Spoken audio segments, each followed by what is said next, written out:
Good morning, all of you. Today I will start your science class online. I am Sonal, your science teacher. Dear student, in our previous class, we read chapter 13. Today, we will read remaining chapters. So let's start. कल हमने read किया था water, soil and forest के बारे में. आज हम study करेंगे fuel. There are three major forms of fossil fuels. Three major forms होती है किसकी? फॉसिल फ्यूल की. Coal, oil and natural gas. कौन कौन सी तीन होती है? Coal, oil and natural gas. All three were for millions of years ago from the remains of the living organism. जो ये तीनों हैं, कोल, ऑयल और नेचुरल गैस, कब बने थे? Millions of year ago, millions of years पहले. From the remains of, किससे? जो लिविंग ऑर्गेनिज्म का रिमेन्स होता है उनसे. Fossil fuels are non renewable in nature. जो फॉसिल फ्यूल्स होते हैं वो नॉन रिन्यूएबल इन नेचर है, वो एग्जॉस्टिबल है. This means if these resources are depleted they will never be available again. अगर इसका मतलब क्या है नॉन रिन्यूएबल का? यदि ये रिसोर्सेज जैसे फ्यूल है, कोयल, ऑयल एंड नेचुरल गैस, अगर ये एक बार डिपेल्टेड खत्म हो गए तो ये दोबारा से अवेलेबल नहीं होंगे. We can conserve the fuels by using fuel efficient technology. हमें इनको कंजर्व करना चाहिए कि इनको फ्यूल्स को किससे? फ्यूल एफिशिएंट टेक्नोलॉजी से. There are many other ways to conserve fuel like using a hybrid car.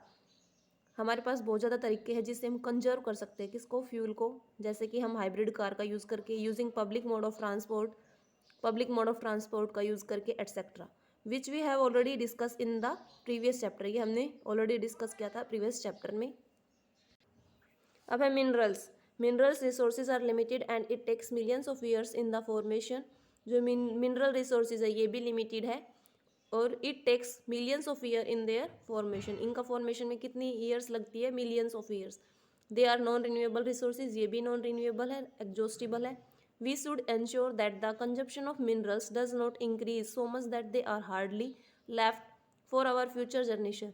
मतलब हमें इनका ज़्यादा क्वांटिटी में यूज़ नहीं करना चाहिए, हमें ये फ्यूचर जनरेशन के लिए भी बचा के रखना चाहिए. We should use them in such a manner that our future generation also enjoy this gift of nature.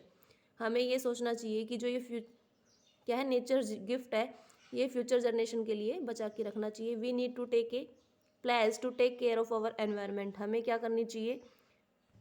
हमें अपने एनवायरनमेंट को बचाने के लिए क्या करनी चाहिए? प्रेरणा लेनी चाहिए, केयर करनी चाहिए. We should waste less and recycle more. हमें वेस्ट कम करना चाहिए और रिसाइकिल ज़्यादा करनी चाहिए चीज़ों को. Try to use the alternate source of energy.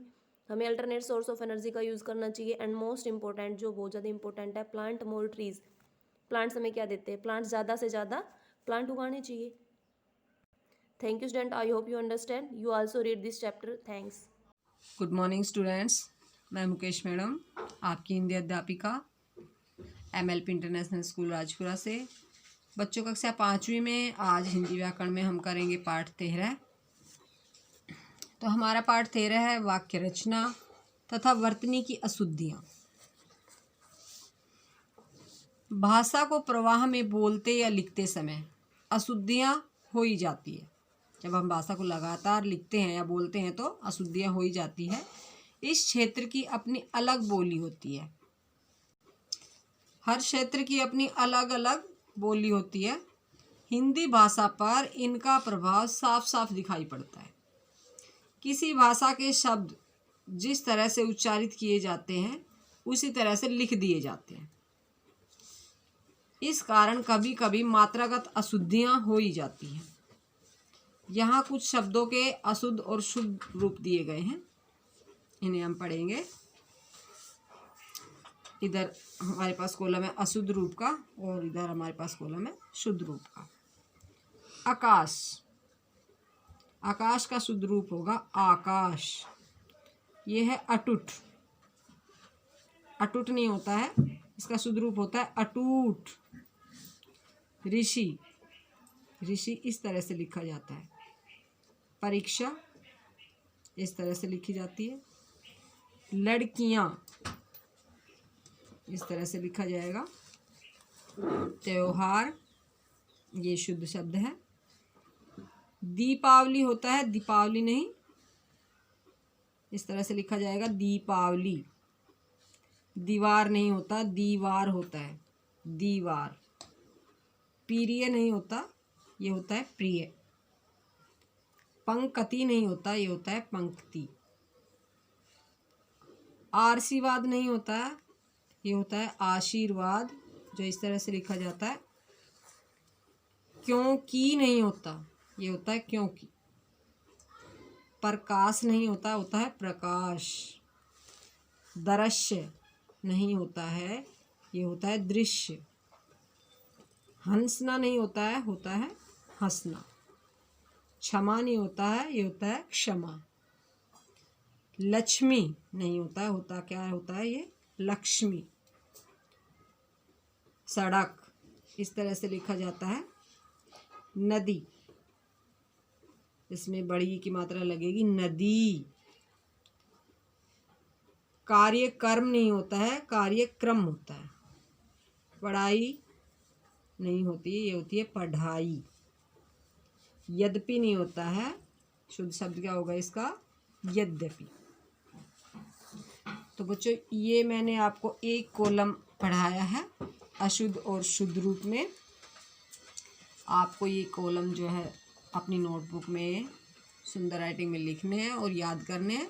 और ये ध्यान रखना है कि छोटी मात्रा पर हम ज़्यादा उसका उच्चारण करते समय दबाव नहीं देते और बड़ी मात्रा पर दबाव देते हैं। जैसे ऊ और ई की मात्रा होगा, इस बात का आपको ध्यान रखना है। जैसे ये अटूट था, इसको हम अटूट बोलते हैं, तो ऊ के ऊपर हमने जब उच्चारण किया तो काफ़ी हमने दबाव दिया है। तो इस बात का ध्यान रखना है, जिस उच्चारण में ऊ या ई की मात्रा पर दबाव दिया जाता है वह बड़ी मात्रा आती है, चाहे वो ऊ की हो या ई की हो। जैसे ये लड़कियां लिख दिया, लड़कियां नहीं लड़कियां होता है, लड़कियां नहीं होता लड़कियां होता है। ई की मात्रा पर हम दबाव नहीं दे रहे हैं, तो यहाँ पर छोटी मात्रा लगेगी। इसी तरह से ये दीपावली लिखा हुआ, दीपावली नहीं दीपावली होता है, ठीक है। तो ये आपको ध्यान रखना है और आपको ये कॉलम अपनी नोटबुक में सुंदर राइटिंग में लिखने हैं और अच्छे से इनका ध्यान रखना है और इनका उच्चारण करके देखना है। तो बच्चों कल फिर मिलते हैं, तब तक के लिए धन्यवाद। Good morning students. Today I will start your SST class online. Dear students, for class 5th, today's our topic is chapter number 10. Dear students, our chapter number 10 is conservation of environment. We read about the conservation of environment. So today we will read reuse. 3 R's हम read कर रहे थे। First जो हमारा are था वो क्या था, रिड्यूज। रिड्यूज हम रीड कर चुके हैं। So we read reuse. हम दोबारा से किस चीज़ को कैसे यूज कर सकते हैं। Old and unless cloth can be turned into shopping bags, dusters etcetera. जो पुराने और यूज़ ना होने वाले जो क्लोथ्स हैं उनको हम यूज़ कर सकते हैं, किसके लिए, सोपिंग बैग्स बनाने के लिए या डस्टर्स बनाने के लिए। Donate the used item so that they can be used further by those who do not have enough money to pay them. अपने जो यूज़ की हुई चीज़ें हैं उनको दान करना चाहिए, डोनेट करना चाहिए, ताकि वो लोग भी उसको यूज़ कर सके जिनके पास उन्हें खरीदने के पैसे नहीं हैं। Conserve paper by using both side of paper and using unused space in your notebook for rough work. हमें पेपर को भी सुरक्षित करना चाहिए, कंजर्व करना चाहिए, उसकी दोनों साइडों पे हमें लिखना चाहिए, पेपर की दोनों साइडों पे, और अनयूज्ड मतलब बीच में हमें स्पेस अब लिखते समय अपनी नोटबुक के अंदर नहीं छोड़ना चाहिए। Use cardboard boxes to store things. हमें जो चीज़ें हैं उनको स्टोर करने के लिए कार्डबोर्ड बॉक्सेस का यूज़ करना चाहिए। Use aluminium cans and plastic jar as pencil holder और बैग्स। जो हमें अपने पेंसिल होल्डर्स हैं उनके लिए एल्युमिनियम या प्लास्टिक के जार्स का यूज़ करना चाहिए। We should reuse item as much as possible. हमें जितना हो सके उतना अधिक आइटम्स को दोबारा से यूज़ करना चाहिए। They may not cost much to replace but reusing will surely benefit the environment. वो हमें पैसे का अधिक फ़ायदा नहीं देते हैं लेकिन हमारे एनवायरनमेंट के लिए बहुत अधिक फ़ायदेमंद होते हैं। डू यू नो, क्या आप ये जानते हैं, this is a symbol for recycling. ये जो बैग का एक सिंबल दिखाया हुआ है यहाँ पर, ये रिसाइकलिंग का सिंबल है। Look for it on bag made for recycled paper. ये बैग हम देख सकते हैं जिनको रिसाइकल्ड पेपर के द्वारा बनाया गया है। ये एग्जाम्पल है रिसाइकलिंग का। Recycle, the process in which waste material are turned in such a way that they can be used again is called recycle। यानी कि वो प्रक्रिया जिसके द्वारा हम मटेरियल्स को दोबारा से बदल कर यूज़ करने लायक कोई चीज़ बना देते हैं, वो क्या कहलाती है? रिसाइकलिंग कहलाती है। यूज्ड पेपर, ग्लास, बोतल and metallic and plastic item are recyclable waste.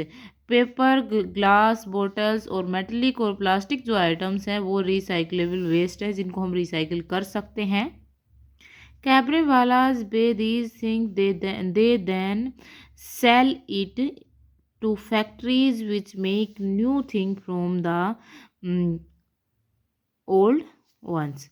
जो कबाड़ी वाला होता है, कबाड़ी वाला बेथिंग, वो इन चीज़ों पुरानी चीज़ों को ख़रीदता है और वो क्या करता है कि उनको फैक्ट्रीज़ के अंदर भेजता है ताकि फैक्ट्रियों में वो चीज़ न्यू थिंग के अंदर चेंज हो जाती है। Dirty waste is also recyclable. जो ख़राब पदार्थ होते हैं वो भी रिसाइकलेबल होते हैं। It can be used for watering plants. इनका यूज़ क्या किस लिए किया जाता है? प्लांट्स में वाटरिंग करने के लिए, पौधों में पानी डालने के लिए। The protect plants and animal, to protect plants and animals. में एनिमल्स और प्लांट्स को हम किस प्रकार से प्रोटेक्ट कर सकते हैं? To protect plants and animals is of utmost importance. आज के समय में प्लांट्स एंड एनिमल्स को प्रोटेक्ट करना बहुत इम्पोर्टेंट है। रैंडम कटिंग ऑफ ट्रीज और deforestation causes various problems such as global warming, reduction in rainfall, earthquake, flood and animal become homeless. आज के समय में अधिक मात्रा में पेड़ काटना क्या हो रहा है? डिफोरेस्टेशन करने के कारण क्या हो रहा है? ग्लोबल वार्मिंग बढ़ रही है, बारिश कम हो रही है, अर्थक्वेक आ रहे हैं, भूकंप वगैरह जिसे हम बोल सकते हैं, बाढ़ आ रही है और एनिमल्स के लिए घर नहीं बचे हुए, एनिमल्स नहीं रह पा रहे हैं। Planting of new trees is known as afforestation. अधिक से अधिक नए पौधे लगाना क्या कहलाता है? एफोरेस्टेशन कहलाता है। यहाँ पे पेड़ कटे हुए हैं, इस पिक में हम देख सकते हैं, ये क्या है? डिफॉरेस्टेशन। यहाँ पे पेड़ लगाए जा रहे हैं, ये क्या है? एफोरेस्टेशन। टुडे में wild animal and dwindling in number. This is because the various factors such as scarcity of food, hunting and foraging habitats loss etcetera. क्या हो रहा है आज के समय में? अधिक से अधिक पेड़ काटने के कारण बहुत सारे जो एनिमल्स हैं उनको हम अपने खाने की पूर्ति के लिए बहुत सारे एनिमल्स का शिकार कर रहे हैं और उनके घर को छीन रहे हैं। Many wild life sanctuaries or national parks has been built to protect the wild animals. आज के समय में बहुत सारे जो एनिमल्स के लिए वन्य जीवन जो अभ्यारण्य हम जिसे बोल सकते हैं वो बनाए जा रहे हैं एनिमल्स को प्रोटेक्ट करने के लिए। डू यू नो, क्या आप ये जानते हैं? Every day more than 50 species of plants and animals are become extinct. क्या आप ये जानते हैं कि हर दिन 50 प्रकार की जो पेड़ पौधे हैं या जीव हैं वो ख़त्म हो रहे हैं। So dear students, I hope you understand and you will read this chapter 2 times. Thank you. Hello students, a very healthy morning to all of you. Welcome to your online YouTube channel. In our last video, we have completed our chapter number 15, only one page of reading part, and today we will start from next page. So let's start. Firstly, we will read from last line. Please see, sir. कृपया श्रीमान जी देखें। A pretty रोज, एक सुंदर गुलाब, sir श्रीमान ji, and a bunch of jasmine, और एक गुच्छा जैस्मीन का, सर श्रीमान ji, and all for 1 penny, और इन सब के लिए केवल 1 पैसा।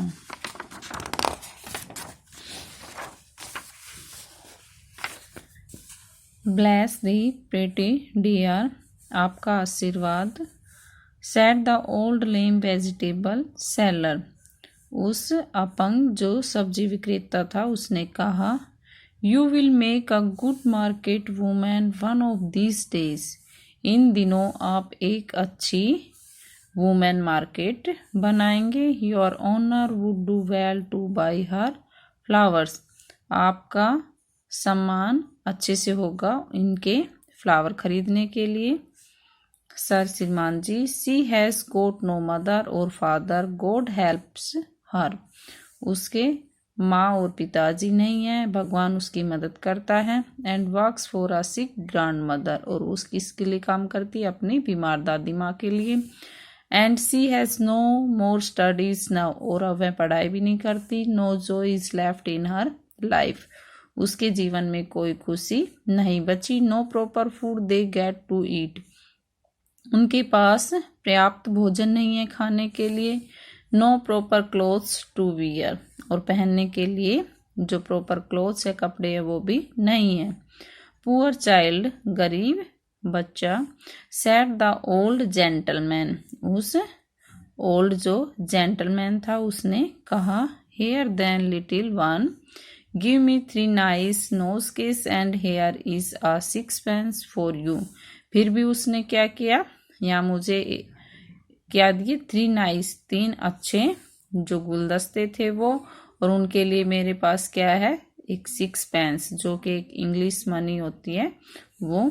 With delight sparkling in every feature of her face and her colour change to crimson with joy, उसके जो चेहरे पर एक अलग ही खुशी थी, उसका चेहरा वो खुशी से खिला हुआ था।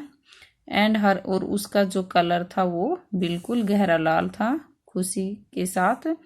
The little girl flower received in one hand the unusual piece of money and setting her basket on the ground, जो फूल बेचने वाली छोटी बच्ची थी उसके हाथ में उसने क्या ले रखा था, क्या प्राप्त किया हुआ था, एक असामान्य टुकड़ा मनी का, और अपनी बास्केट को ग्राउंड पर रखे हुए थी। began quickly to pick out nearly half its contents for the price of the 6 और उसने क्या किया, फिर दोबारा जल्दी से अपनी जो लगभग कितनी आधी क्या निकाली सामग्री, किसके लिए, जो 6 था उसके प्राइस के लिए।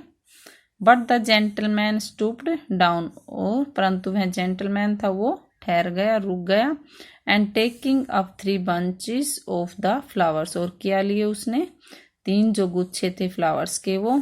विच were not the freshest said, और उसने कहा कि क्या नहीं थे वो फ्रेश नहीं थे, ताज़ा नहीं थे। Here this will do, keep the rest for a more difficult customer, और उसने कहा ये किसके लिए रखना है, जो आपके पास जो कठिन ग्राहक आए उनके लिए। बी अ गुड चाइल्ड, अच्छा बच्चा बनो। प्रे टू गॉड, भगवान से प्रार्थना करते हैं। एंड सर्व हिम, और उसकी सेवा करो। And you will find he is the father of the fatherless, और तुम क्या पाओगे फिर, कि तुम किनके पिता हो, जो कि अनाथ होते हैं उनके पिता हो।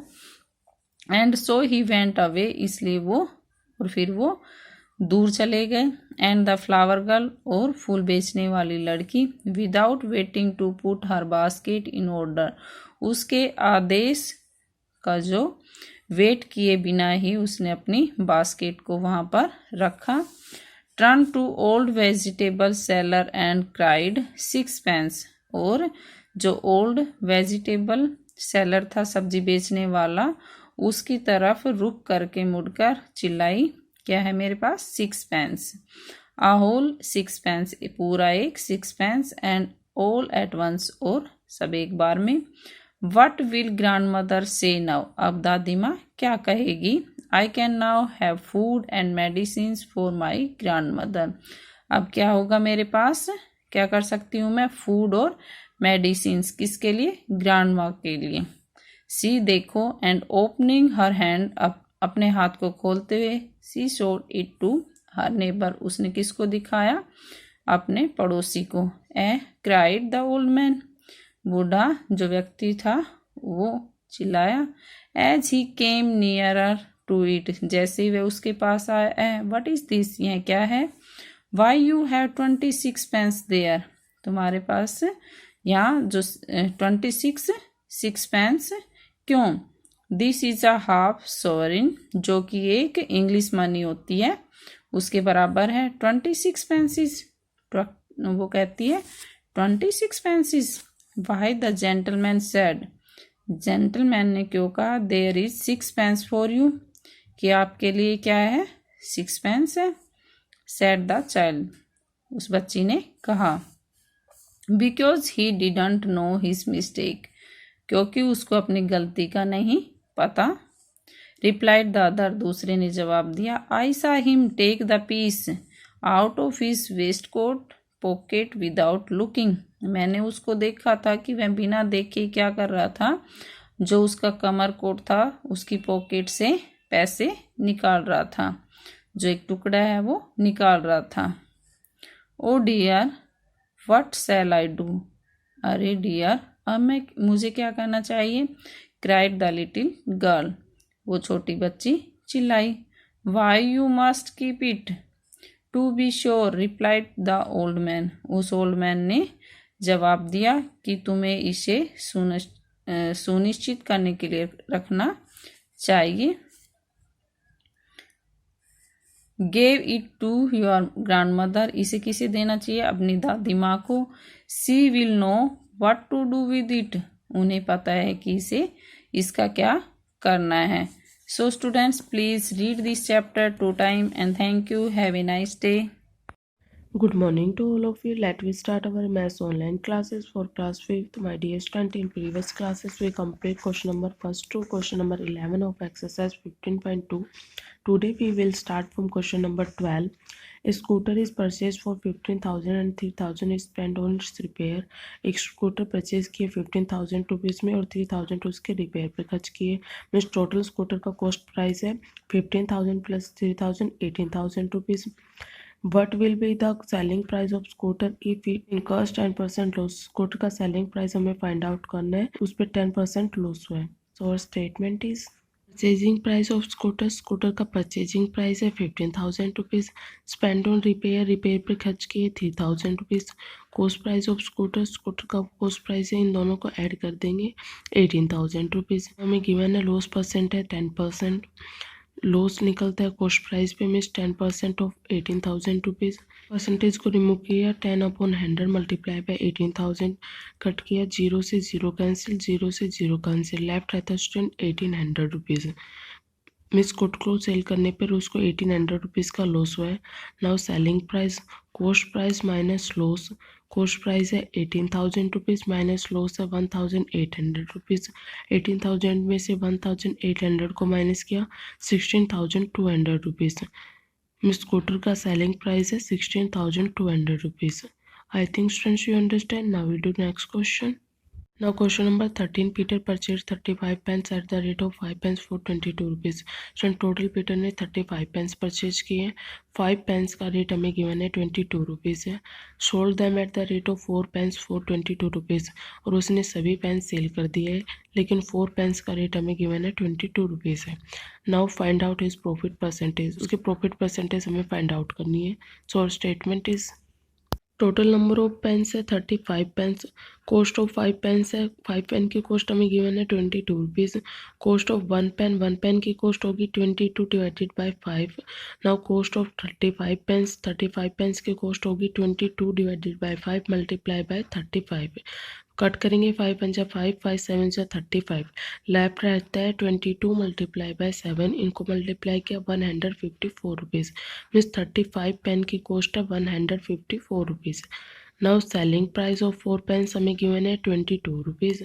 सेलिंग प्राइस ऑफ 1 पेन होगा 22 डिवाइडेड बाय 4।